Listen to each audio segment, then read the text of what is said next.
Hello bachcho, let's see this question say the statement that is not correct for periodic classification of element in the modern periodic table is, our option is, the properties of elements are periodic function of their atomic number.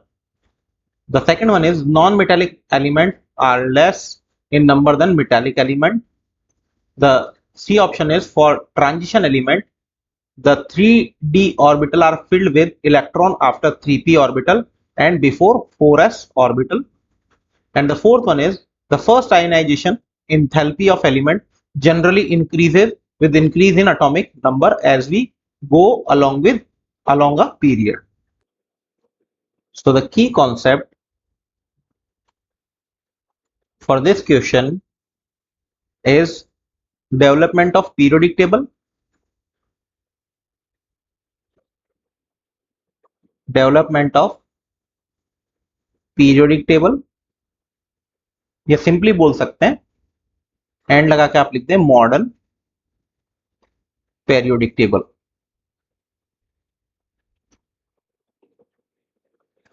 तो अगर modern periodic table के लिए बोला जाए तो physical and chemical properties of element are periodic function of their atomic number. तो लिख दें यहां से physical and chemical properties of elements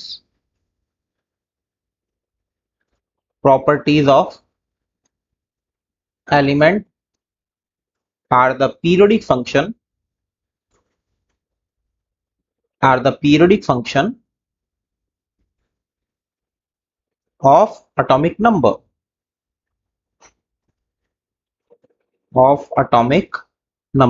यानी कि मॉडर्न पीरियोडिक टेबल आपकी बेस्ड है एटॉमिक नंबर पर. तो आइए अब ऑप्शन चेक करते हैं कि इनमें से कौन सा सही नहीं है. तो ए ऑप्शन की बात करें सबसे पहले, the properties of element are the periodic function of their atomic number. तो ऐसा तो हम लोगों ने लिखा भी हुआ है कि physical and chemical properties of elements are the periodic function of their atomic number. तो it is based on atomic number अगर मॉडर्न पीरियोडिक टेबल की बात करें. क्लियर. तो पहला ऑप्शन आपका सही है. बी की बात करें, ये आपका करेक्ट ऑप्शन है अभी तक. ठीक है. तो अब ये ऐसे देखा जाए तो ये सही है, तो हम लोग तो नॉट करेक्ट ढूंढ रहे हैं, तो उस हिसाब से तो ये गलत हो जाना चाहिए. बी ऑप्शन की बात करें, non metallic element are less in number than metallic element. तो नॉन मेटेलिक के लिए बात करें तो टोटल जो है 18 ही नॉन मेटल्स हैं, बाकी मेटलॉइड और मेटल है. और ओवरऑल अगर हम लोग बोले तो 95% in modern periodic table, in modern periodic table 95% of elements are generally metal. कितने तो आपके मेटल है. तो ये भी आपका ऑप्शन नहीं है क्योंकि ये सही है.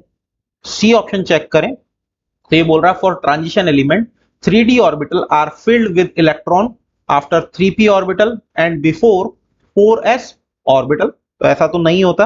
अगर हम लोग बात करें for transition element the 3d orbital are filled with electron after 3p and before 4s, तो यही ऑप्शन आपका गलत होगा. बिकॉज हम लोग बोल सकते हैं यहाँ पे for transition element 3d orbital are filled with electron after 4s before 4p. तो लिखें इसे यहाँ पे for transition elements the 3d orbital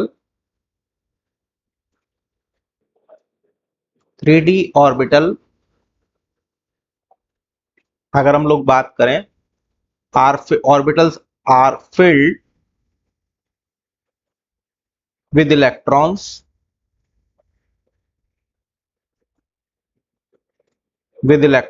after 4s orbitals and before 4p orbitals. तो यहां पे तो आपका लिखा हुआ 3p और 4s बिफोर 4s तो आपका सही है.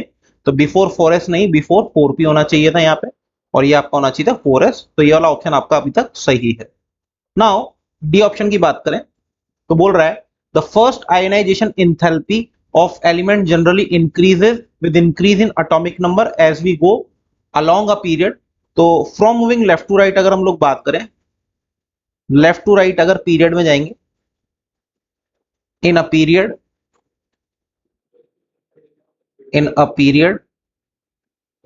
सो जनरली z इफेक्ट इंक्रीज करेगा, यानी इफेक्टिव न्यूक्लियर चार्ज साइज जो है डिक्रीज करेगा। क्लियर है? और अगर इफेक्टिव न्यूक्लियर चार्ज बढ़ेगा तो आपका आयोनाइजेशन एंथैल्पी की अगर बात करें विच ऑल्सो इंक्रीजेस, तो जनरली यहाँ पे भी इंक्रीज बोला हो अलोंग द पीरियड। तो ये ऑप्शन भी आपका जो है वैसे करेक्ट है, लेकिन यहाँ पे नॉट करेक्ट पूछ रहे तो ये भी गलत हो जाता है। So right option of this question is option C. Hope you understood it well. Best of luck.